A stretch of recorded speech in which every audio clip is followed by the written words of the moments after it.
এই তন্ত্র এমন একটা ব্যবস্থা যে ব্যবস্থার মাধ্যমে আমি মোহিনী বশীকরণটা মানে কি?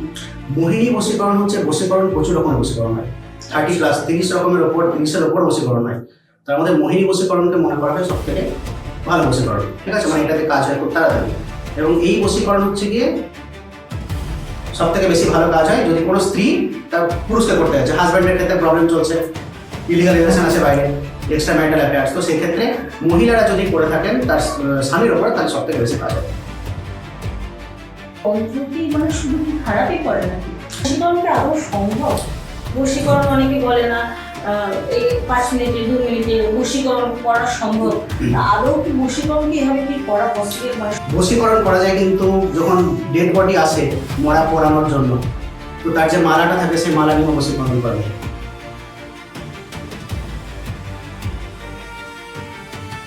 যে সমস্ত তান্ত্রিক দেখবেন 2 মিনিটে বশীকরণ করে দিচ্ছে, 1 মিনিটে বশীকরণ, তাদের থেকে দূরে। ঠিক আছে, কখনোই এভাবে হয় না। আসল তান্ত্রিক খুঁজে পাওয়া সত্যি এখনই খুব দুষ্কর ব্যাপার। তারাপীঠে যতক্ষণ না নাকি কোনো দাহ না করা হয় ততক্ষণ নাকি মায়ের পুজো নাকি। তন্ত্রের নামে প্রতারকরাই করে, এই কথাটা মাথায় রাখতে হবে। ঠিক আছে, যারা শুধুমাত্র ব্যবসা করার জন্য তন্ত্রকে কাজে লাগাচ্ছে তারা একমাত্র প্রতারক।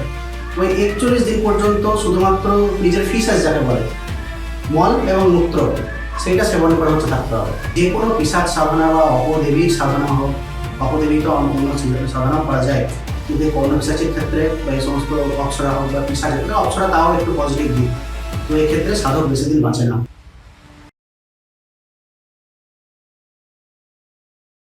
নমস্কার, বিপিজিআর পডকাস্ট চ্যানেলের আরেকটি নতুন এপিসোডে আপনাদের সকলকে অনেক অনেক অভিনন্দন।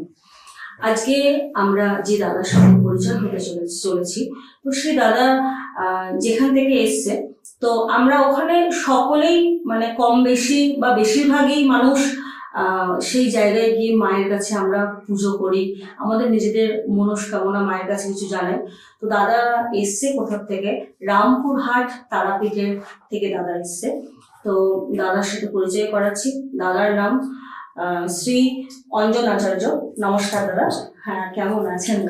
ভালো আছে, এখন আবার ভালো চলছে, তোমরা আশা করি ভালো আছো। হ্যাঁ। এবং আমার তারাপীঠ অ্যাকচুয়ালি বাড়ি আবার রামপুরহাটে, আমাদের সাধন ক্ষেত্র তারাপীঠ। তো প্রত্যেকে যারা যারা জ্যোতিষ তন্ত্রের সঙ্গে যুক্ত অথবা যারা সাধারণত পুজো দিতে যায়, আমরা মা তারার আশীর্বাদ প্রাপ্তি বড় ব্যাপার। তো সেই একটা তীর্থস্থান থেকে আমি আরেকটা তীর্থস্থানে এসেছি আজকে, এটা আমার কাছে তোমাদের থ্রুতেই আসা। তো সেই জায়গাতে তার জন্য অনেক অনেক ধন্যবাদ। অনেক দূর থেকে এসেছেন, আপনার কেমন লাগছে এখানে এসে? খুব ভালো লাগছে। তো আজকে দাদার কাছ থেকে আমরা যে বিষয় শুনতে চলেছি সেটা হচ্ছে তন্ত্র। তন্ত্রের উপরে আজকে দাদার কাছ থেকে আমরা দাদার মুখ থেকেই আমরা আজকে সব বিষয়গুলো শুনে নেব। তো দাদা, প্রথমেই আপনাকে আমি বলবো, এই তন্ত্র জিনিসটা আসলে কি? তন্ত্র বলতে আমাদের এখানে 2-3টা জিনিস মাথায় রাখতে হবে। যে তন্ত্র যদি আমি মনে করি তাহলে একটা ব্যবস্থা, যেমন করে রাজতন্ত্র চলে, ঠিক আছে, যেমন করে সমাজতন্ত্র, সে ব্যবস্থাকে বলা হচ্ছে তন্ত্র। এই তন্ত্র এমন একটা ব্যবস্থা যে ব্যবস্থার মাধ্যমে আমি ঈশ্বরের সঙ্গে ডাইরেক্ট কন্ট্যাক্ট করতে পারছি, এটা হচ্ছে গিয়ে তন্ত্র। সেটা যন্ত্রের মাধ্যমে হতে পারে, মন্ত্রের মাধ্যমে হতে পারে, তন্ত্রের মাধ্যমে হতে পারে। যে মাধ্যমে আমরা ঈশ্বরের সঙ্গে ডাইরেক্টলি কন্ট্যাক্ট করতে পারছি সেটা হচ্ছে তন্ত্র। তন্ত্র কথাটা আসছে তন থেকে, তন মানে শরীর, তনুভাব থেকে আসে, তাই তো? সেই তন থেকে এসছে তন্ত্র, দুটো জায়গা থেকে। এক হচ্ছে তন, শরীর থেকে, আর একটা হচ্ছে ব্যবস্থা। সুতরাং শরীরের দ্বারা এমন একটা ব্যবস্থা তৈরি যেখানে আমি ঈশ্বরের সঙ্গে, পরমাত্মার সঙ্গে ডাইরেক্ট আমার যোগাযোগ হতে পারে, এটা হচ্ছে তন্ত্র। আচ্ছা দাদা, তন্ত্রটা আসলে কি আধ্যাত্মিক নাকি ক্ষমতা নাকি নিয়ন্ত্রণের বিজ্ঞান? সবথেকে প্রথম হচ্ছে গিয়ে এখানে কয়েকটা জিনিস মানুষের ভুল আছে, সাধারণ মানুষের। সেটা হচ্ছে তন্ত্র মানে হচ্ছে নিয়ন্ত্রণ, যেটা আমরা বুঝি একদম। তন্ত্র মানে নিয়ন্ত্রণ, এবং তন্ত্র শেখাই নিজেকে কিভাবে নিয়ন্ত্রণ করতে হয় সমস্ত দিক থেকে। তার জন্য আসে পঞ্চমকার সাধনার কথা আসে, যেখানে মদ্য, মাংস, মৎস্য, মুদ্রা এবং মৈথুন, এই 5টা জিনিসকে কিভাবে একজন সাধক কন্ট্রোল করতে পারেন। বর্তমান দিনে আমাদের রাগ যে দেখতে পাই আমরা প্রচুর পরিমাণে, রাস্তাঘাটে রাগারাগি হচ্ছে, মারামারি হচ্ছে, প্রচুর খুন দেখতে পাচ্ছি আমরা, মার্ডার দেখতে পাচ্ছি। তো এই যে তন্ত্র মানুষকে শেখায়, সাধককে শেখায় যে কিভাবে নিজেকে কন্ট্রোল করা যায়। সুতরাং শক্তি প্রদর্শনের জায়গা নয়, যারা শক্তি অ্যাকচুয়ালি প্রদর্শন করতে থাকেন বা করার হুমকি দেখাচ্ছেন তাদের থেকে আমি বলে একটু দূরে থাকতে দূরে হবে। থাকবে। অবশ্যই দূরে থাকা ভালো। আচ্ছা, এই যে তন্ত্র, হ্যাঁ, তো অনেকে ভাবে তন্ত্র মানে খারাপ কিছু বা খারাপ করে কিছু। তা আপনাকে আমি এটাই বলবো, তন্ত্র কি মানে শুধু কি খারাপই করে নাকি? না, তন্ত্র কখনোই খারাপের জন্য নয়। অ্যাকচুয়ালি তন্ত্র আমাদের তো বৈদিক যুগ থেকে চলে আসছে, তন্ত্রের একটা সিস্টেম। তো মন্ত্র, তন্ত্র বা যন্ত্র যেটাই হোক না কেন, সেই ক্ষেত্রে মানুষের সবসময় উপকারের স্বার্থেই লাগানো উচিত, কখনো খারাপ কাজে লাগানো যায় না। কিছু কিছু ক্ষেত্রে দেখতে পাওয়া যায় কিছু তন্ত্র সাধক বা তান্ত্রিক যিনি আছেন তারা এমন কিছু কাজ করে থাকেন যার কারণে জনমানুষের নেগেটিভ একটা ইম্প্যাক্ট পড়ে। প্রশ্ন স্বাভাবিকভাবে আসে যে তাহলে তন্ত্র কি শুধু খারাপই করে? একদমই নয়। তন্ত্র কিন্তু এসেছে শুধুমাত্র মানুষের উপকার করার স্বার্থেই। এবার এখানে একটা পয়েন্ট অফ ভিউ আসছে যে আমি কোন দৃষ্টিকোণ, মানে আমার দৃষ্টিকোণ কি, আমি কিভাবে দেখছি তন্ত্রকে। আমি যদি ভাবি যে এটাকে খারাপের উদ্দেশ্যে লাগাবো তাহলে সেটা খারাপ হয়, যারা ভালো করার উদ্দেশ্যে লাগাচ্ছে তাদের ভালো হচ্ছে। সুতরাং তন্ত্র কখনো খারাপ নয়, এটা অবশ্যই সবসময় পজিটিভ একটা দিক। এটা ঈশ্বর চেতনা বৃদ্ধি করে, তার সঙ্গে আধ্যাত্মিক উন্নতি, তার সঙ্গে আমার পরম ইষ্ট দেবতার সঙ্গে আমার যোগাযোগ স্থাপনের পথ। তন্ত্রের নামে কি মানে এই সরকারি তন্ত্রের নামে প্রতারণা করা হয় বা গুরুরা ব্যবসায়ী, তা এটা কি মানে কি? তন্ত্র নামে প্রতারণা এখন চলছে বর্তমানে। যেহেতু আজকে থেকে মোটামুটি 15-20 বছর আগে এত তন্ত্র নিয়ে যে কথাবার্তা এখন হচ্ছে আমাদের সোশ্যাল মিডিয়া, ইউটিউব হোক, ফেসবুক হোক, আমরা খুলে দেখতে পাই।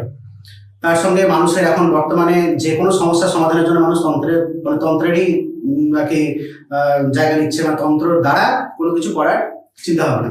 তো সেই জায়গাতে গিয়ে মানুষ যে তন্ত্র করে চলেছে, নেগেটিভ হোক বা পজিটিভ হোক, দুটোর ক্ষেত্রেই কিন্তু আমরা দেখতে পাই কি পজিটিভিটিটা সব থেকে বেশি। তন্ত্রের নামে শুধু প্রতারণা না গুরু ব্যবসায়ী? অবশ্যই তন্ত্রের নামে প্রতারণা প্রতারকরাই করে, এই কথাটা মাথায় রাখতে হবে, ঠিক আছে? যারা শুধুমাত্র ব্যবসা করার জন্য তন্ত্রকে কাজে লাগাচ্ছে তারা একমাত্র প্রতারক।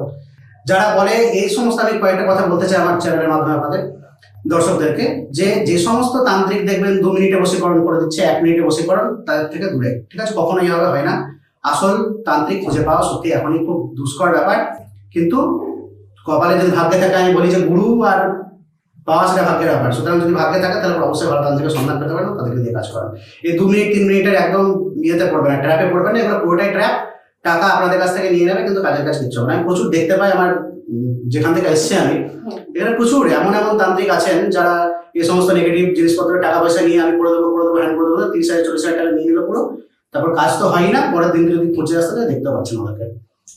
আপনি যে বশীকরণ বলেন, তো বশীকরণের একটা ওয়ার্ড আছে, মোহিনী বশীকরণ।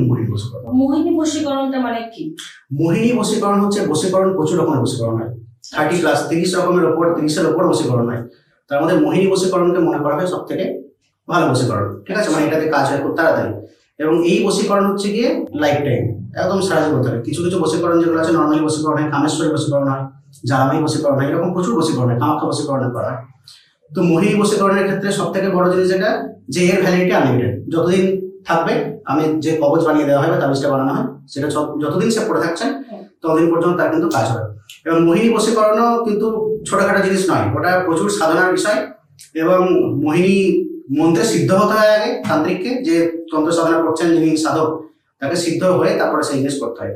এবং আমার মনে হয় সে সব থেকে উন্নত মানের যদি কোনো বশীকরণের কিছু করা থাকে তাহলে সেটা হচ্ছে গিয়ে মোহিনী বশীকরণ, অবশ্যই। এবং এটা একমাত্র কিন্তু আমি বলে রাখি যে স্ত্রী করতে পারে পুরুষকে, সব থেকে বেশি ভালো কাজ হয় যদি কোনো স্ত্রী তার পুরুষকে করতে যাচ্ছে। হাজব্যান্ডের ক্ষেত্রে প্রবলেম চলছে, ইলিগাল রিলেশন আছে বাইরে, এক্সট্রা ম্যারিটাল অ্যাফেয়ার্স, তো সেই ক্ষেত্রে মহিলারা যদি করে থাকেন তার স্বামীর ওপরে, তাহলে সব থেকে বেশি কাজ হয়। পুরুষরা মেয়েদের ক্ষেত্রে করে না, সেটা করে। বশীকরণ কি আদৌ সম্ভব? বশীকরণ অনেকে বলে না এই 5 মিনিটে 2 মিনিটে বশীকরণ করা সম্ভব। আদৌ কি বশীকরণ কি এভাবে কি করা পসিবল, মানে সম্ভব হয়? তন্ত্রের মাধ্যমে হয় না এমন কোনো কাজ নেই, ঠিক আছে? সবকিছু করা যায়, কিন্তু এত অল্প সময়ের মধ্যে বশীকরণ? অল্প সময়ের মধ্যে কখনো হয় না, এটা বাজে কথা, ঠিক আছে? ওই জন্য আমি বললাম ভিউয়ার্সদেরকে যে এরকম যারা বলবে 2 মিনিটে বশীকরণ, 1 মিনিটে বশীকরণ, এদের থেকে স্টে অ্যাওয়ে, একদম দূরে, কখনোই নয়, ঠিক আছে? হয় না। আর বাকি বশীকরণ সাধারণত আমি বলি যে বশীকরণ এমনই একটা জিনিস যে কোনো সময় আমরা করতে পারি। সেটা কিসের দ্বারা? ভালোবাসার দ্বারা, ঠিক আছে? রাস্তা দিয়ে আবার কুকুর যাচ্ছে, আমি যদি ভালোবেসে কিছু খাই দিই, ওটা বশীকরণ, একরকমের ওটা একটা বশীকরণ। কিন্তু এমন কিছু কিছু ক্ষেত্রে দেখতে পাওয়া যায় যেখানে কথাবার্তার মাধ্যমে ভালোবাসার দ্বারা আমার কোনো কিছু হচ্ছে না। আমি আমার ভালোবাসা দিয়ে চলেছি, কিন্তু আমার অপরপক্ষে যিনি বসে আছেন, যার জন্য আমি এত কিছু করছি, তিনি আমি ইন রিটার্ন আমি তার কাছ থেকে কিছু পাচ্ছি না, বরং আমি ধোকায় খাচ্ছি। তো সেই জায়গাতে তখন এটা করা, বশীকরণ করা হয়। আচ্ছা, তো দাদা তন্ত্রের ভৈরবী যে সাধনাটা রয়েছে তার গুরুত্বটা কি যদি একটু বলেন? তন্ত্রে ভৈরবী সাধনার গুরুত্ব অপরিসীম আমি বলবো, কারণ তার আগে তো পঞ্চমকার সিদ্ধ হওয়া সব থেকে বড় দরকার। এবং এই পঞ্চমকার সাধনা ভৈরবী আর একটা জিনিস আমি এখানে ইনক্লুড করে দিতে চাই, সেটা হচ্ছে তন্ত্রকে যৌনতার সঙ্গে একসঙ্গে যোগ করে দেখা হয়। আচ্ছা, এখানেও আবার কিন্তু ঘুরে ফিরে আসছে পয়েন্ট অফ ভিউ। ঠিক আছে, আমি কোন দৃষ্টিকোণ, আমার দৃষ্টিকোণ কি, বা আমি কিভাবে দেখছি জিনিসটাকে। তন্ত্র কখনো যৌনতা শেখায় না, তন্ত্র হচ্ছে গিয়ে কামের উপর বিজয় প্রাপ্তি শেখায়। আমি কিভাবে আমার কামকে কন্ট্রোল করছি, যেটাকে পঞ্চমকার সাধনার দ্বারা কিন্তু একমাত্র করা যায়। এবং ভৈরবীকে সবসময় আমাদের মাতৃস্বরূপ হিসাবে আমাদের সবসময় দেখা উচিত। সেটা পঞ্চমকার সাধনার সময় যে মৈথুনের যে ক্রিয়া, মানে কামকে যে কন্ট্রোল করা, আমি বলবো না কামের উপর জয় প্রাপ্তি, কারণ কামকে জয় কেউ কখনো করতে পারবে না, তাহলে তো স্বয়ং ঈশ্বর মহাদেব হয়ে যাবে উনি। আমরা যেহেতু সাধারণ মানুষ, সুতরাং আমরা জয় প্রাপ্তি করতে পারি না, কিন্তু কামকে আমরা কি করতে পারি, সংবরণ করতে পারি। তো সেই সংবরণের ক্ষেত্রে ভৈরবী সাধনার গুরুত্ব হচ্ছে অসীম। এবং ভৈরবী সাধনার দ্বারাই তান্ত্রিক যদি কোনো সাধনা করে থাকে, তাহলে সেই সাধনা সব থেকে উঁচু জায়গাতে যেতে হবে। তারাপীঠে গেলেও আমরা দেখতে পারি অনেকে শ্মশানে গিয়ে অনেকে সাধনা করেন। তো এই শ্মশান সাধনা কি প্রতীকী নাকি বাস্তব কি প্রয়োজন? অবশ্যই বাস্তব প্রয়োজন আছে। বাস্তব প্রয়োজন তখনই প্রয়োজন একমাত্র সাধকের সাধনার ক্ষেত্রে প্রয়োজন। আমাকে যখন হচ্ছে একটা মার্গে পৌঁছতে হবে, আমি যখন আমার লক্ষ্য স্থির করেছি যে আমার আধ্যাত্মিকতার দিক দিয়ে আমি আমার ঈশ্বরকে প্রাপ্তি, ঠিক আছে, ঈশ্বরের আশীর্বাদ প্রাপ্তি, যেটা পঞ্চমকারও মেন কথা বলে। পঞ্চমকারের প্রথম জিনিস হচ্ছে গিয়ে 5টা ম দিয়ে তৈরি পঞ্চমকার। মকার প্রথম জিনিস হচ্ছে মদ্য। এখানে আক্ষরিক অর্থ আছে। মদ্য মানে কিন্তু আমরা যে মদ খাই, যে অ্যালকোহল, সেটা বলছে না, কিন্তু মদ্য বলছে আপনাকে ইয়ে করে, মানে নিজের মধ্যে থেকে এমন ভাবে একটা রস তৈরি করতে হবে, যেটা অ্যাকচুয়ালি আমরা মদ খাওয়ার পর আমাদের যেটা হয়, ঠিক আছে, সিগারেট খাওয়ার পর ডোপামিন ক্ষরণ হয়, তাই তো। তো সেই যে তরল নিঃসৃত হয়, মায়ের ভক্তিতে বিভোর হয়ে সেই তরল যেন আমার মাথা থেকে নিঃসৃত হয়, যে মদের মতন যেন নেশা আমার হয়। সেটা মদ না খেয়ে মায়ের ভক্তিতে, মায়ের আশীর্বাদ পাওয়ার জন্য যে নেশা, সেটাই হচ্ছে কিন্তু মদ্য বলে এখানে বলা হয়েছে। তো আমাদের প্রচুর মিনিং আমরা আজে বাজে চেঞ্জ করে দিই, যেহেতু আমরা জানি না অনেক ক্ষেত্রে। সুতরাং এইরকম টাইপের প্রচুর মানুষজন পাওয়া যাবে, এদের থেকে একটু দূরে থাকবেন। জিনিসটা হচ্ছে ভালোভাবে বুঝতে হবে যে অ্যাকচুয়ালি মদ্য বলতে কি বলেছে। মদ্য আসে, মৎস্য আসে, মাংস আসে, মুদ্রা আসে এবং মৈথুন আসে। ঠিক আছে, মৈথুন মানে যেটা সবসময় আমরা ভাবি যে সেক্স, ঠিক আছে, বা আমরা যেটাকে যৌনতার সঙ্গে তুলনা করি। আবার আমি বলবো যে যৌনতা নয়, এটা হচ্ছে গিয়ে কামের উপর হচ্ছে জয়প্রাপ্তি। দাদা, আমি আমার একটা ব্যক্তিগত আপনাকে একটা আমি কোশ্চেন করছি। এটা শুনেছি আমি ছোটবেলা থেকে, তারাপীঠে যতক্ষণ না নাকি কোনো দাহ না করা হয়, ততক্ষণ নাকি মায়ের পুজো নাকি। হ্যাঁ, এটা একটা নিয়ম আছে। এটা কারণ একদম অবশ্যই। প্রথম মৃতদেহ অমাবস্যার ক্ষেত্রে তো সব থেকে আগে একটা দাহ আমাদের এখন তারাপীঠের চুলি করা হয়েছে, ইলেকট্রিক চুলি আছে, তার সঙ্গে এখন বর্তমানে আপনার কাঠের চুলিতেও করানো হয়। তো মায়ের প্রথম যদি ভোগ হয়, এটাকে ভোগ হিসাবে নিবেদন করা যাবে, এটাকে ভোগ হিসাবেই ধরবো আমরা। তো প্রথম হচ্ছে যেটা আসে, সেটা প্রথম মৃতদেহ আসে, তারপরে বুঝে মায়ের ভোগ গেল, তারপরে মায়ের পুজো হচ্ছে। মানে মৃতদেহটাই মানে ভোগ হিসাবে করা হয়। অবশ্যই। ধরুন অনেকে আছে, মানে নেগেটিভিটিটা বলছি, তান্ত্রিক দেখে অনেকে ভয় পায়।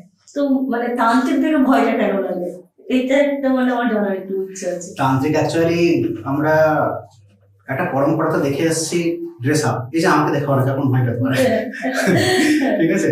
তো এটাতে ভয় পাওয়ার কিছু নেই। প্রথম কথা, যেহেতু তন্ত্রে কাজী, মুন্ড, তারপরে হাড়, ঠিক আছে, শ্মশান, শিবভস্য, ছাই, ঠিক আছে, এটা নিয়ে মেনলি কাজ। অঘরতন্ত্র দেখতে পাওয়া যায় আমাদের বামাচার হোক বা যে কোনো তন্ত্রের ক্ষেত্রে, আমরা বেশিরভাগ বামাচারে এবং অঘরতন্ত্রে দেখতে পাই, দক্ষিণাচারে এতটা আমরা দেখতে পাই না প্রভাব। আর এই যে শিবভস্য মাখা, তারপর সামনে নরমুন্ড, হ্যাঁ, এটা তারাপীঠে গেলে দেখা যায় অনেকে গায়ে মেখে থাকে, এটাই মানে এগুলো তো শিবভস্য বলে। এগুলো মরার ছাই, মরার পর বডি পুড়ে যাওয়ার পর কি হয়, মানে কারণ কি মাখা? এটা একমাত্র সাধনার পদ্ধতি। আমার মানুষ যখন হচ্ছে গিয়ে, এটা মানতে হবে আমাদেরকে যে শ্মশান শেষ নয়, শ্মশান হচ্ছে জীবনের শুরু। কারণ ওখানে আমার শরীর পুড়ে গেল, কিন্তু আমার আত্মা আবার নতুন করে পুনর্জন্ম দিতে পারছে। তো সেই জায়গাতে শ্মশান কখনোই হচ্ছে কিন্তু এটা মানে পুরো বন্ধ হয়ে গেল না, ওটা গেট খুললো, ওপেন হলো, আমি মনে করি। তো সেই জায়গা থেকে শ্মশানের এই চিতা, ভস্য মাখা, অঘরতন্ত্র সব থেকে বেশি দেখতে পাওয়া যায়।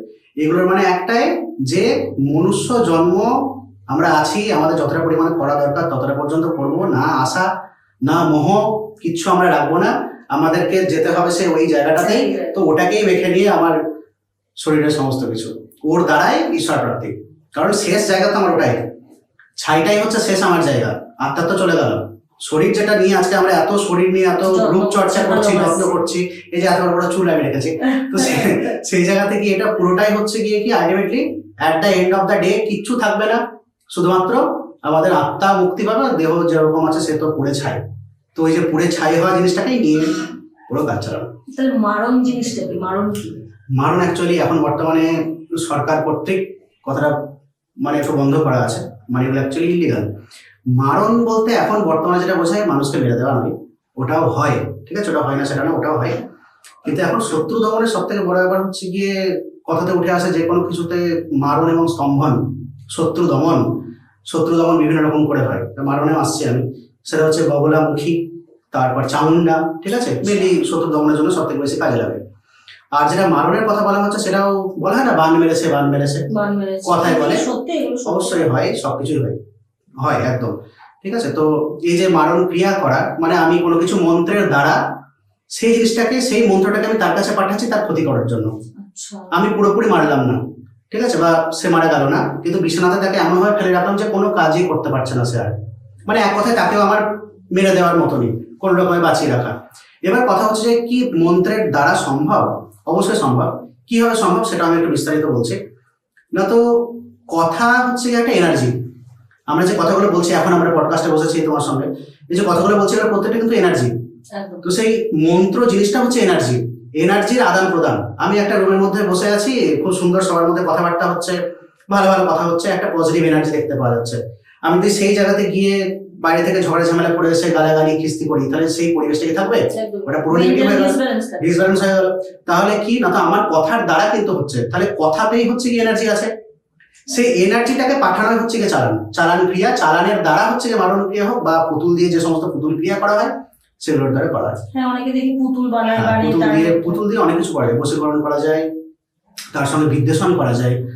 ধরুন এমন সময় দেখা গেছে আমাদের ক্ষেত্রে আসে প্রচুর আমাদের ক্লায়েন্ট যে ভিন্ন ধরনের বিয়ে করেছে, বা হয়তো বাড়ির বিপক্ষে গিয়ে বিয়ে করেছে, মা বাবা এসে বলে যে বিদ্বেষণ করিয়ে দাও, কিন্তু অ্যাকচুয়ালি সমস্ত ক্ষেত্রে বিদ্বেষণ আমরা করি না। তার কারণ ভালোবাসা অবশ্যই একটা আলাদা পবিত্র জিনিস। কোনো ক্ষেত্রে ভুল হয়ে গিয়ে যদি কোনো কিছু করে থাকে তাহলে সেক্ষেত্রে অবশ্যই নির্দেশনার দরকার পড়ে কিছু কিছু ক্ষেত্রে। আর বাকি আমাদের শত্রু দমনের ক্ষেত্রে যেমন আমরা চামুন্ডা দেখেছি, মা বগলামুখী, এই সমস্ত সাধনার দ্বারা করা যায়, ধূমাবতীর দ্বারা করা যায়, ঠিক আছে, কৌমারি দিয়ে করা যায়, কার্তিকের স্ত্রী রূপ হচ্ছে গিয়ে কৌমারি, সেটা দিয়ে করা যায়। মা মনসার তান্ত্রিক রূপ যদি বলতে তাহলে দেবী তারিতা, ঠিক আছে, সেটা দিয়েও কিছুটা ভালো করা যায়। বশীকরণের ক্ষেত্রে কিন্তু একটা জিনিস আমি এখানে বলে রাখি, অনেকেই হয়তো ভাববে যে কিভাবে হতে পারে এটা। বশীকরণ করা যায় কিন্তু যখন ডেড বডি আসে মরা পোড়ানোর জন্য, তো তার যে মালাটা থাকে সেই মালা নিয়েও বশীকরণ করা যায়, মানে গলায় যে মালাটা, অবশ্যই ওই মালাটা থেকে বশীকরণ, অনেকে দেখি খুলে নিয়েও নেয়, ওটা মেনলি তন্ত্র কাজেই লাগে, বশীকরণ করা যায়। তার সঙ্গে অনেক ক্ষেত্রে আমরা দেখতে পাই, এটা একটা একটু গূঢ় তথ্য দিচ্ছে, সেটা হচ্ছে আমরা দেখি অনেক সময় সুইসাইড করেছে গলায় দড়ি দিয়ে, ঠিক আছে, ওই দড়িটারও কিন্তু বিশাল মাহাত্ম্য আছে তন্ত্রে। ওই দড়ি দিয়ে তন্ত্রতে বশীকরণ করা যায়, মারণ ক্রিয়া করা যায়, সমস্ত কিছু করা যায়। তো ওই সমস্ত জিনিসগুলো খুব ভাইটাল জিনিস আমি দেখি। অনেক একটা জায়গাতে গেছিলাম, তো ওনার বাবা আর কি বহুদিন আগে গলায় দড়ি দিয়ে মারা গেছেন, তো উনি সেটাকে সামলে রেখে দিয়েছেন হারমানি করতে। আমরা এটা কেন রেখেছো? বাড়িতে তো প্রবলেম চলছে, অশান্তি, কিছুতে বুঝতে পারছে না কি প্রবলেম। তো তারপরে বলেছে বাবার এরকম ছিল, আমি রেখে দিয়েছি, আমার ইমিডিয়েটলি এটা বের করো, করে জলে দিয়ে বসে দিয়েছো। তো এই সমস্ত জিনিসগুলো একটা অভিশপ্ত জিনিস থাকে। মানে উনি কি ওটা শখে রেখেছে না, মানে নেগেটিভ কোনো চিন্তা? পুলিশে দিয়ে গেছে, খুলে রেখে পোস্টমর্টমের জন্য বডি গেছে, ওটা দিয়েছে ওকে, ও বাবার শেষ ইয়ে হিসাবে, স্মৃতি হিসাবে আপনি রেখে দিয়েছে, সামনে রেখে দেওয়া, যেটা থেকে হয়েছিল। আচ্ছা দাদা, আমরা এটা দেখি মা কামাখ্যা মায়ের মন্দিরে গেলে বা তারাপীঠেও জানি না অতটা প্রথা রয়েছে নাকি, এটা বলি প্রথা, এইটা মানে বলি প্রথাটা কি কারণে, মানে মায়ের সামনে এভাবে দেওয়া হয়, একটা পশুকে হত্যা করা এইভাবে? একদম। এখানে আমাদের মনে রাখতে হবে একটা, যে আমাদের যে পুজো হয় সেটা শক্তির পুজো, ঠিক আছে, আমাদের বলে শক্তির পুজো। অনেক জায়গাতে আমি শুনেছি যে ছাগ বলে দেওয়া যায় না, মানে ছাগ কথার অর্থ ছাগলের কথা বলেনি, কিন্তু অ্যাকচুয়ালি ছাগ বলতে ছাগলের কথাই বলা হয়েছে, ঠিক আছে। এটা আমরা বিভিন্ন রকম ভাবে এটাকে নিয়েছি, ওই যে বললাম পয়েন্ট অফ ভিউ আমি কিভাবে নিচ্ছি। তো সেই ক্ষেত্রে যেহেতু শক্তির পুজো হয়, শক্তির পুজো মানেই হচ্ছে গিয়ে বলি, রক্ত তার চাই। মা চামুন্ডার যখন আমি পুজো করতে যাব, আমাকে বেলের কাঁটা দিয়ে ফুটিয়ে মাকে রক্ত দিতে হয়, তারপরে আমি সে পুজো করতে পারবো। মেনলি করা হয় জিভ কেটে, ঠিক আছে, জীব থেকে ফোটে জীবের রক্ত, ওখানে দিয়ে তারপর পুজো করা হয়। তো শক্তির পুজো যখনই করবো আমি, তখনই আমাদের শক্তি কি থেকে আসে সেটা সব থেকে জানতে হবে। মাংস, মদ্য, অ্যালকোহল, ঠিক আছে, এই সমস্ত জিনিসের শক্তি আছে। তো যার কারণে শক্তির যখন পুজো করছি আমি, তখন অবশ্যই বলি পদার্থ অবশ্যই। এর জন্য কি মায়ের পুজোতে তারাপীঠে দেখি মদ মানে ভোগ হিসাবে মাকে দেওয়া হয়, এই কারণে মায়ের ভোগ মদ থাকে, তার সঙ্গে শোল মাছ ছাড়া মায়ের পুজো হয়। শোল মাছ লাগবে, একটা বড় শোল মাছ লাগবে। মাছ আমাদের বাঙালি তন্ত্রে মাছ হচ্ছে সব থেকে গুরুত্বপূর্ণ অঙ্গ। মাংস থেকে বেশি মানে মাছের গুরুত্ব সব থেকে বেশি আমাদের বাংলাতে। এমনকি দশ মহাবিদ্যা, যত মহাবিদ্যা আছে সব তো শক্তি, ঠিক আছে। ওখানে তো মানে নর্মাল কোনো রকম পুজো হয় না। আমাদের কালী তারা যা যা আছে একদম দক্ষিণাকালী থেকে শুরু করে তারা, বগলা, তারপর হচ্ছে কমলা যে পুজো করছি আমরা, তারপরে মাতঙ্গী, সমস্তটাই হচ্ছে তন্ত্রের দেবী। তো সেই জায়গাতে গিয়ে তন্ত্র শক্তির ওপর নির্ভর করে আমার শক্তি কতটা, এবং আমার নিজের শক্তির দ্বারা কিভাবে আমি আমার যে ইষ্ট দেবতা বা আমি যার সাধনা করছি তাকে কিভাবে প্রসন্ন করতে পারছি। এটা হচ্ছে কর্ণপিচাসিনী, এই যে কথাটা, এটা মানে কর্ণপিচাসিনী কি মানে? হ্যাঁ, এটা বলতে হবে। এটা একটা খুব ভালো টপিক। কর্ণপিশাচিনী ব্যাপারটা হচ্ছে, এখন তার আগে কয়েকটা কথা আমি বলে রাখি। কর্ণপিশাচিনী নিয়ে বর্তমান দিনে প্রচুর আমি দেখছি সব থেকে ইয়াং জেনারেশনের মধ্যে একটা আলাদাই মানে আনন্দ উদ্রেকের জায়গা তৈরি হয়েছে। তার কারণ কর্ণপিশাচিনী সামহাও যৌনতার সঙ্গে জড়িত, সেক্সের সঙ্গে একটা জায়গাতে আছে। তো প্রথমে বলবো যে কর্ণপিশাচিনী প্রচন্ড উগ্র দেবী বলা যাবে কি অপদেবতা বলা যাবে, সেটা তো প্রত্যেকটা তন্ত্র অনুযায়ী আলাদা আলাদা করে হয়। যেমন রুদ্র জামালাম তন্ত্রে বলা হয়েছে 64 যোগিনীর একটা যোগিনী হচ্ছে গিয়ে আমাদের কর্ণপিশাচিনী, ঠিক আছে। তো অন্য শাস্ত্রে আলাদাভাবে দেখা হয়েছে যে, আবার কিছু কিছু শাস্ত্রে বলা হয়েছে দেবীর সব থেকে নিম্ন রূপ হচ্ছে কর্ণপিশাচিনী। তো কর্ণপিশাচিনী সিদ্ধ করা এখন তো খুব কম মানুষই পাওয়া যায়। তারাপীঠে ছিলেন একজন, উনিও মারা গেছেন, মানে অস্বাভাবিক মৃত্যু তার। তো সেটা নিয়ে অন্য কোনো একটা পডকাস্ট হলে বলবো। তো কর্ণপিশাচিনী মেনলি আমার যেমন অপদেবতা যেমন আমরা করি পিশাচ সাধনা, তারপর হচ্ছে অপ্সরা সাধনা, তার মধ্যে কর্ণপিশাচিনী একটা সাধনার মধ্যে পড়ে। এই কর্ণপিশাচিনী সাধনা মূলত 41 দিনের সাধনা হয়, ঠিক আছে। স্থান বিশেষে আলাদা আলাদা টাইমেও করা যায়, এবং 41 দিনের থেকে কমেও হতে পারে, সিদ্ধ হতে পারে। এবারে কন্টিনিউ করতে হবে, 41 দিন কন্টিনিউ করতে হবে। এবং 41 দিন কন্টিনিউ করা নয়, সব থেকে বড় ব্যাপার হচ্ছে ওর মধ্যে দিয়ে যে যে জিনিসের মধ্যে দিয়ে যেতে হবে তোমাকে, সেটা করা সব থেকে টাফ ব্যাপার। কয়েকটা জিনিস আমি বলে রাখছি, এখন এখানে বললে পরে হয়তো দেখবো কয়েকজন শুরু করে দিয়েছে, তো সেই জায়গায় পুরোটা বলছি না, আমি কিছুটা বলছি। হ্যাঁ, তো 41 দিনের সাধনা হয়, সেটা একমাত্র শ্মশানে করা যেতে পারে, বাড়িতেও করা যায়, কিন্তু সেই বাড়িতে অন্য কেউ থাকতে পারবে না। যে সাধক যে সাধনা করছে সেই থাকতে পারবে, এবং সেটা একদম বন্ধ দরজার মধ্যে করতে হবে। 41 দিন বা 31 দিন যে টাইম গ্যাপটা থাকে, আমি স্পষ্ট বলছি না এই কারণে, কারণ অনেকে ট্রাই করা শুরু করবে, কিছু জিনিস গোপন রাখা যায়। একটা নির্দিষ্ট টাইম পিরিয়ড পর্যন্ত করতে হয়, এবং সেটা বন্ধ দরজার মধ্যেই করতে হয় অথবা শ্মশানের মধ্যে করতে হয়। শ্মশানের মধ্যে পরে সেটা গন্ডি কেটে নিয়ে তার মধ্যে বসে করতে হয়। এতটা পর্যন্ত সব ঠিক ছিল, খুব ভালো কথা, সবাই পারবে করতে। প্রবলেমটা হচ্ছে ওই 41 দিন পর্যন্ত শুধুমাত্র নিজের ফিসাস যাকে বলে, মল এবং মূত্র, সেটা সেবন করে হচ্ছে থাকতে হবে। নিজেকেই নিজের জিনিস নিজেকেই খেতে হবে, যেটা সব থেকে মানে খুব বাজে রকমের জিনিস। এবং নিম্নমানের সাধনা যদি কিছু হয়, একদম নিম্নমানের সাধনা কর্ণপিশাচিনী কারা করে, যারা পাগল, আমার কাছে তাই, আমি সেটাই মনে করি। কারণ আমি আজকে আমার মলমূত্র খাওয়া একটা নর্মাল সাধারণ মানুষের পক্ষে তো সম্ভব নয়, ঠিক আছে। তো সেই জায়গাতে যারা পাগল হয় মেনলি, বা এমনই একটা জায়গাতে নেশা যেটাকে বলে যে আমাকে এই কাজটা করতেই হবে বা আমি করবোই, সেই জায়গা থেকে তন্ত্র কর্ণপিশাচিনী সাধনা কিন্তু হয়। তো ওই 41 দিন ওইভাবেই থাকতে হবে। কর্ণপিশাচিনীর মন্ত্র আছে নির্দিষ্ট, সেই মন্ত্রের জপ করতে হবে। এবং কর্ণপিশাচিনী মন্ত্র জপ করা কিন্তু প্রদীপ দিতে হয় একটা, সেটা হচ্ছে তেল অথবা ঘিয়ের প্রদীপ হয়। সে তেল বা ঘিয়ের প্রদীপ ওটা আঙুলটাকে ডুবিয়ে রেখে তারপর সেই মন্ত্রে জপ করতে হবে। মন্ত্র জপ করতে করতে যত দিন যাবে, আস্তে আস্তে আস্তে আস্তে দিন যেতে যেতে যেতে যেতে বুঝতে হবে যে কানের মধ্যে আওয়াজ আসছে, ঠিক আছে। কখনো চিৎকারের আওয়াজ, কখনো কান্নার আওয়াজ পাওয়া যায়। তো এভাবে করতে করতে একটা নির্দিষ্ট দিনে সাধক যখন কর্ণপিশাচিনীকে সিদ্ধ করে ফেলেছেন, তখন কর্ণপিশাচিনী নিজে এসে উপস্থিত হন, ঠিক আছে। কর্ণপিশাচিনী নিজে এসে উপস্থিত হন, এবং সবথেকে বড় ব্যাপার তিনি কিন্তু উলঙ্গ অবস্থাতেই আসবেন, একদম কামরতা যাকে বলে, ঠিক আছে। মানে সেক্স বা সেই ডিজায়ার নিয়ে সাধকের সামনে উপস্থিত হয়। এখানে জিনিস একটা বলার আছে, সাধকের সামনে যখন উপস্থিত হলো সাধককে, তখন কর্ণপিশাচিনীকে মেনলি আমি যতটা এখনো পর্যন্ত জানি বা আমি পড়াশোনা করেছি বা আমার যে সমস্ত জায়গা থেকে আমি সোর্সেস যা আছে আমার শুনেছি আমি, সেখান থেকে একটা জিনিস বলা হয় যে কর্ণবিশাচিনীকে কখনো মাতৃরূপে সিদ্ধ করা যায় না, একমাত্র স্ত্রী রূপে সিদ্ধ করা যায়, প্রেয়সী রূপে সিদ্ধ করা যায়।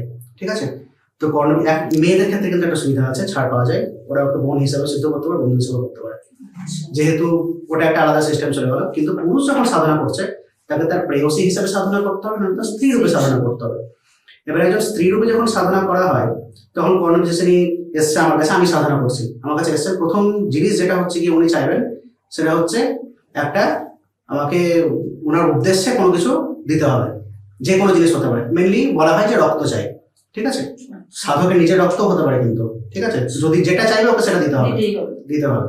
দেওয়া যখন হলো তখন নিজেদের মধ্যে একটা আন্ডারস্ট্যান্ডিং হয়। আন্ডারস্ট্যান্ডিং গুলোর মধ্যে কয়েকটা পয়েন্ট আছে, যেমন আমরা বিয়ের পেপারে দেখলে 7 পাকে বাঁধা, ঠিক আছে, এরকম টাইপের একটা ব্যাপার। 7টা পাকে তো 7টা গুরুত্ব আছে আলাদা আলাদা। তো এখানেও কিন্তু সেম জিনিসই হয় না। তো কয়েকটা জিনিস করা হয় কি কি, প্রথম কথা বচন যেটাকে বলে, যেটা সাধকের কাছ থেকে নেয়, সেটা হচ্ছে গিয়ে উনি ব্যতীত অন্য কোনো মহিলার দিকে যাওয়া যাবে না, ঠিক আছে, মানে গায়ে ঘেঁষাও যাবে না, আমি তো যৌনতা তো ঘুরে গেল, ঠিক আছে।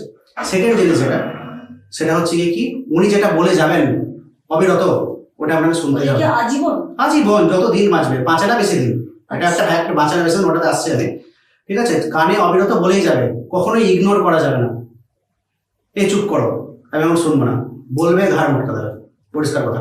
এটা হচ্ছে গিয়ে কথা, যখন কথা দিয়ে দিল। আর একটা জিনিস হয়, সেটা হচ্ছে গিয়ে আমি যে কর্ণবিশাচিনী সিদ্ধ সেটা আমি কাউকে বলতে পারবো না। আমি কয়েকদিন আগে একটা পডকাস্টে দেখছিলাম, একজন মহিলা উনি বলছিলেন কর্ণবিশাচিনী সিদ্ধ, মানে আপনি 100% জেনে সিদ্ধ নয়, একদম। তার কারণ সিদ্ধ যিনি হন, আমি আমার সিদ্ধি কোনোদিনও কাউকে বলতে পারবো না, বলা যায় না, যায় না, আমার কি কি সিদ্ধি আছে আমি কোনোদিনও বলতে পারবো না।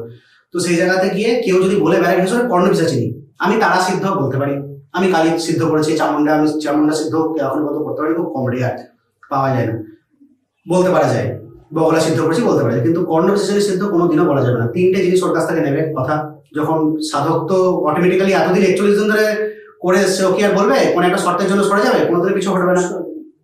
আর পুরো এনভায়রনমেন্ট এমনই করে দেয় যে মায়ার মধ্যে পড়ে যায়, আমি না বলেও, মানে যদি আমার মনেও থাকে আমি না বলতে আমার মধ্যে হ্যাঁ বেরোবে, ঠিক আছে। তারপর হচ্ছে কি যেমন ভাবে মাল্যদান করা হয় আমাদের বিয়েতে, মালা বদল, সেই মালা বদল হয়, মালা বদল হওয়ার পরে যেটা হয় সেটা হচ্ছে সেক্স, যৌন কর্মে লিপ্ত হওয়া।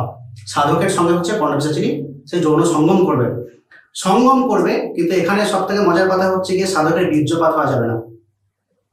যদি সাধকের বীর্যপাত হয় কর্ণবিশাচিনীর যোনিতে, তারপরে কর্ণবিশাচিনী নিজেই নিজের গলা কেটে নেয়, তারপরে এমন একটা পরিস্থিতি তৈরি করে দেয় যে সাধক নিজেই সুইসাইড করতে বাধ্য হয়।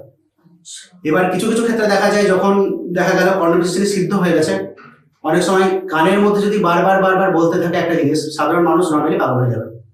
একই জিনিস যদি কানের মধ্যে বারবার চলছে, তুই বসে আছো আমার সামনে, আমি এখন পডকাস্ট করতে ঢুকেছি এখানটাতে, আমি যেই তোমার সঙ্গে দেখাবো কিন্তু কানে তোমার ব্যাপারে বলেই চলেছে আমাকে, ঠিক আছে, পাস্ট হিস্ট্রি থেকে শুরু করে পরে কি হবে কি না হবে কানের মধ্যে বারবার বলতে চলেছে। এমনকি আমি পডকাস্ট থেকে বেরিয়ে চলে যাবো, তখন কানের মধ্যে বলতে থাকবে। এবার একটা মানুষ সাধারণ, যার নর্মাল মস্তিষ্কের মানুষ, কতক্ষণ একই জিনিস শুনবে, শুনতে যখন বিতৃষ্ণা চলে আসে তখন হচ্ছে কি। আর একটা জিনিস সব থেকে বড় ব্যাপার হয়, সেটা হচ্ছে কর্ণবিশাচিনী যেহেতু যৌনতার সঙ্গে একদম প্রত্যক্ষভাবে জড়িত, প্রত্যক্ষ এবং পরোক্ষ ভাবে জড়িত, প্রত্যেক দিন সেক্স কিন্তু দরকার, ঠিক আছে, যৌনভাবে মানে সেক্সুয়ালি ও কিন্তু ফিজিক্যাল কিন্তু হবে, কিছু করার নেই। শরীর খারাপ, জ্বর কি ও দেখবে না, করতে হবে। তো এটাতে আস্তে আস্তে দেখতে পাওয়া যায় যে সাধকের রক্ত মেনলি চুষে নেয়, ঠিক আছে। যে কোনো পিশাচ সাধনা বা অপদেবীর সাধনা হোক, অপদেবী তো অন্য সাধনা করা যায়, কিন্তু কর্ণপিশাচের ক্ষেত্রে বা এই সমস্ত অপ্সরা হোক বা পিশাচের ক্ষেত্রে, অপ্সরা তাও একটু পজিটিভ দিক, হ্যাঁ। তো এই পিশাচ, বিশেষ করে মেনলি কর্ণপিশাচী, যেটা নিয়ে এখন এত বেশি মানে চাঞ্চল্য তৈরি হয়েছে, তো এই ক্ষেত্রে সাধক বেশি দিন বাঁচে না। তার কারণ একটা সাধকের কাছে যেটা হচ্ছে গিয়ে প্রথম খুব ভালো লাগে, আলটিমেটলি যেটা হয় এখন ইয়াং জেনারেশনে, ঠিক আছে, প্রথম খুব ভালো লাগবে, একটা টাইম পিরিয়ড যাওয়ার পর পর্যন্ত সেটা তো বিতৃষ্ণা যখনই চলে আসে তখনই সাধকের অবস্থা খারাপ। এবার সেটা করার জন্য সাধককে আগে থেকে বন্ধন ক্রিয়া রেডি রাখতে হয়, যে যদি কখনো আমার এগেনস্টে চলে যায় জিনিসটা, তাহলে হচ্ছে ওটাকে অ্যাপ্লাই করবে। এমনকি সাধক সব থেকে বড় ব্যাপার হচ্ছে কি কখনো শুদ্ধ থাকতে পারবে না। যদি স্নানও করেছে সে, তাকেও তার মলের ফোঁটা মানে তিলক এখানে লাগাতে হবে। জলে ডুবে কোনোদিনও স্নান করতে পারে না এই সমস্ত সাধক, জলে ডুবে কখনো স্নান করতে হবে না, জলে ডুবলে পরে পুরো ঘাট ধরে ডুবে দেবে। মানে একদম মারার জন্য রেডি হবে, কারণ ও তো চায় যে প্রত্যেকটা জায়গাতে যেতে, নতুন নতুন নতুন নতুন, বুঝতে পারলো? শুধু একটা সাধকের কাছে থাকবে না, ওকে আটকে রাখা হয়। এবার তারও তোর আছে আলাদা আলাদা বিভিন্ন রকম। ওই জন্য বলা হয় যে আগে সাধনার আগে সব থেকে আগে তো বিশ্বাস সাধনা বা এই সমস্ত নিম্ন সাধনা করার আগে আগে দেবী দেবতা সাধনা করা উচিত। যে প্রোটেকশনটা দরকার সেটা সব থেকে আগে দরকার, তারপর প্রোটেকশন করিয়ে নিয়ে। আর সব থেকে বড় ব্যাপার হচ্ছে গিয়ে কখনো পডকাস্ট শুনে কারোর কেউ বলেছে কনভার্সেশন এভাবে এভাবে, সেটা ইউটিউবে প্রচুর দেখতে পাই আমি, মানে এরকম রিকোয়েস্ট হাত জোর করে যে কেউ ওইভাবে অ্যাপ্লাই করতে যাবে না। গুরু ছাড়া কিন্তু কখনো এই সমস্ত জিনিস সিদ্ধ করা যায় না। বারবার বলছি, এতে শুধু মৃত্যুই হবে, কাজের কাজ কিচ্ছু হবে না। মানে এইটা শুনে না অনেকটা মানে আমাদের সেই মানে ছেলেবেলায় মানে স্কুল লাইফে এক জায়গায় সব যখন বন্ধু বান্ধবরা বসতাম, তো আমাদের মধ্যে আলোচনা হতো একটা না কিরকম, আজ আমরা প্ল্যান চিট করবো, হ্যাঁ, প্ল্যান চিট করবো না, প্ল্যান চিটটা কি না কি করতে হবে, একটা ঘর এরকম বন্ধ করে একটা ক্যান্ডেল জ্বলবে, ওখানে আমরা সবাই মিলে একে ডাক দেবো। মানে এই যে এইগুলো যে মানুষের মনে একটা ধারণা, এগুলো কি সত্যি হয়? অবশ্যই প্ল্যান চেট করা যায়, কিন্তু জানতে হবে নিয়ম। আমি এভাবে ইউটিউব দেখে বা কোথা কিন্তু থেকে যাকে আমরা যার উদ্দেশ্যে আমরা ডাকছি, তো তাকে তো মানে কষ্ট দেওয়া হচ্ছে যেসব। সব থেকে বড় ব্যাপার, সে আসবে তার কোনো মানে নাই, অন্য কেউ আসতো না, অপদেবতা চলে আসতে পারে। আমি যাকে ডাকছি, ঠিক আছে, আমি কি করে জানছি যে তিনি এখনো পর্যন্ত আছেন? তিনি তো মুক্তিও পেতে পারেন। তাহলে আমি তাকে যখন ডাকছি, আমি এবিসিডি XYZ আমার কোনো রিলেটিভ ছিলেন, উনি মারা গেছেন, আমি তার সঙ্গে তাকে ডাকছি, আমি তার সঙ্গে কথাবার্তা বলবো বলে। আমি এটা জানি না আদৌ যে তিনি এই এখনো পর্যন্ত এই ডাইমেনশনে আছেন কি নেই। তো সেই জায়গাতে আমি যখন কল করছি, তখন যে আমার ওই উনি আসবেন যাকে ডাকছি ABC XYZ, তা নয়, তার চেয়ে বরং সব থেকে বেশি তো অপদেবতা আসা দেখতে হতে পারে। আর ডাকাটা সব থেকে বড় ব্যাপার নয়, ওরা তো আসার জন্য রেডি, কিন্তু পাঠাবো কিভাবে? হ্যাঁ, আমাদের তন্ত্রে যেটা বলা হয় যে যখনই ডাকিনি যোগিনী যক্ষিণী দক্ষিণী মন্ত্রে আছে একবার আগচ্ছ, মানে একবারই ডাকো, বা আগচ্ছ আগচ্ছ দুবার করো না।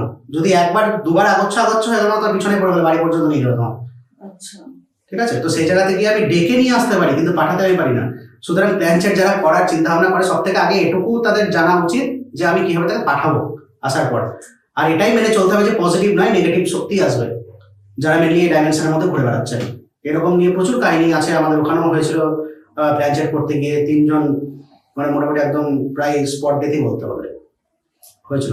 আরেকটা কথা, ধরুন যারা মানে সুইসাইড করে মারা যায়, তো বলে তাদের আত্মা কখনো শান্তি পায় না, তারা মানে অপদেবতা মানে হয়ে ঘুরে বেড়ায়, তো গোয়ায় গিয়ে পিণ্ডি দেওয়ার পর নাকি তারপর তাদের আত্মাটা শান্তি পায়। মানে এটার মানে কি কারণ? মানে ওখানে গিয়ে আমরা পিণ্ডি দেবো তারপর শান্তি পাবো, মানে গয়া জায়গাটা হচ্ছে যে সবথেকে পবিত্র একটা জায়গা মনে করা হয়, ঠিক আছে, এই সমস্ত জায়গা থেকে। তার আগে আমি একটা কথা বলি, সেটা হচ্ছে সুইসাইড হোক বা অ্যাক্সিডেন্টাল ডেথ হোক বা নর্মাল ডেথ হোক, 3টে জিনিসের ক্ষেত্রেই সব থেকে আগে কিন্তু দেখতে পাওয়া যায়, মানে দেখা আমাদের উচিত, সেটা হচ্ছে সময়, কোন সময়ের মধ্যে মারা গেছে। ঠিক আছে, এবার একটা জিনিস বলা হয় যে সুইসাইডিয়াল ডেথ মানেই হচ্ছে গিয়ে নেগেটিভিটির একটা জায়গা, অ্যাক্সিডেন্টাল ডেথও নেগেটিভিটির জায়গা। কেন? তাদের আত্মা ঘুরে বেড়ায়।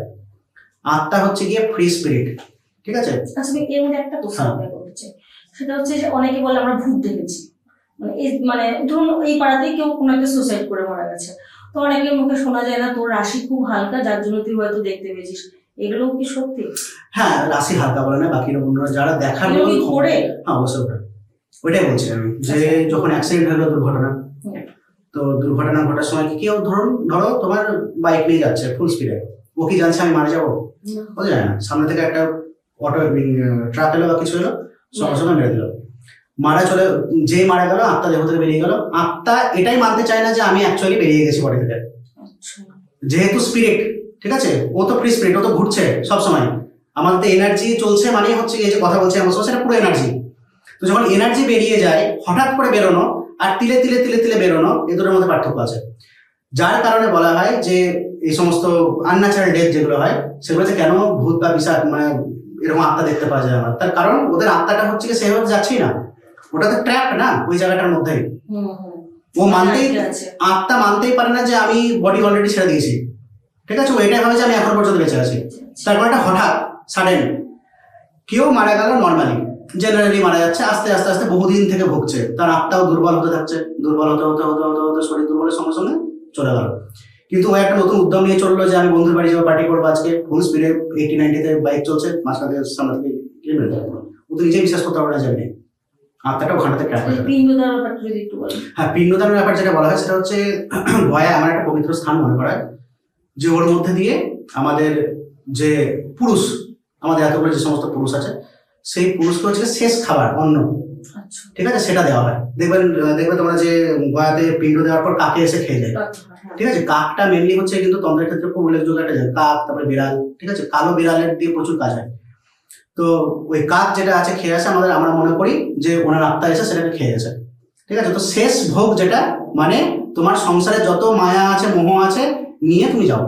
আর প্ল্যানচেটের যেটা একটা কথা এখানে বলে, যেটা তুমি বললে একটু আগে, যে মায়া মোহ ত্যাগ করে তারা চলে গেছে, তাদেরকে আবার ডেকে আনা, এটা অবশ্যই কষ্টদায়কই জিনিস। যদি কখনো আত্মা চলেও আসে, অ্যাক্সিডেন্টালি মারা গেছে কেউ এবং তার প্ল্যানচেট করেছি আমি, সেই আত্মাকে ডেকে নিয়ে আসা, কারণ কোনো একটা জায়গা থেকে সে এই সংসারের মোহ মায়া সমস্ত কিছু ত্যাগ করে গেছে। একটা মানুষের পক্ষে মোহ মায়া ত্যাগ করা কিন্তু খুব কঠিন কাজ, ঠিক আছে।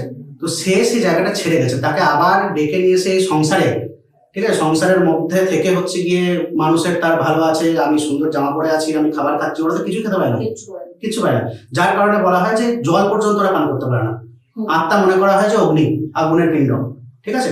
তো সেই কারণে বলা হয় কি, স্নান করার পর গামছাতে যে জলটা থাকে সেই জলটা গাছের মধ্যে ঢেলে দাও, ওটা ওইভাবেই খেতে পারে, ডাইরেক্ট কোনো যেতে পারবে না, বুঝছো। তো ওই পিণ্ড দানের ব্যাপার হবে, ওই শেষ খাবার ওনাকে দেওয়া।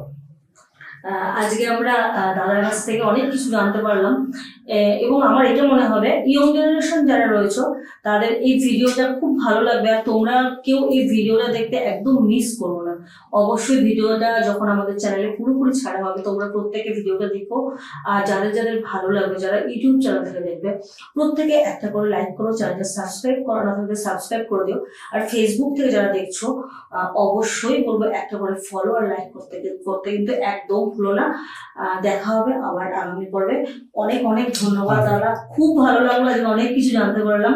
অবশ্যই আবার অন্য কোনো এপিসোডে আমি আসতে পারলে খুব খুশি হবো, এবং আমাদের দর্শকবৃন্দ শ্রোতা যারা আছেন, যেগুলো বললাম কয়েকটা জিনিস, সেগুলো মেনে চলার চেষ্টা করো একটু। ভালো থাকো, জয় মাতারা, জয় গুরু বামদেব।